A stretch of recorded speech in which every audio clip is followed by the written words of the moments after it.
Les États-Unis viennent de créer un véritable séisme diplomatique avec l'annonce d'un accord militaire renforcé avec le Qatar. Et ce qui choque, c'est le timing. Moins de 24 heures seulement après que 57 pays arabes et islamiques se soient réunis à Doha pour afficher une solidarité totale avec le Qatar et condamner Israël, Washington signe un partenariat stratégique avec ce même pays.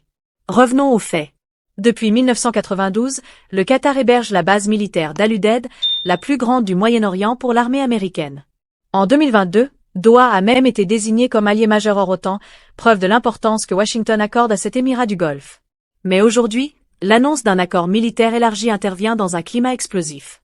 Alors que le sommet de Doha avait insisté sur la défense collective arabe et la nécessité de protéger le Qatar face aux frappes israéliennes, ce nouvel accord place Doha dans une position très inconfortable. Car il s'agit là de renforcer les liens avec le principal allié d'Israël, au moment même où le monde arabe s'organise pour contrer Tel Aviv. Ce paradoxe soulève de nombreuses questions. Pour le Qatar, c'est avant tout une assurance sécurité.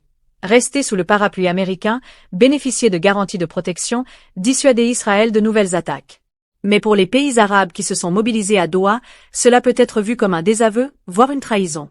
Car comment réclamer des sanctions contre Israël tout en renforçant une alliance militaire avec son protecteur le plus fidèle? En coulisses, l'objectif des États-Unis est clair, verrouiller le Qatar dans leur orbite stratégique, empêcher toute tentation de rapprochement avec l'Iran ou la Russie, et garder le contrôle d'un pivot militaire central dans le Golfe.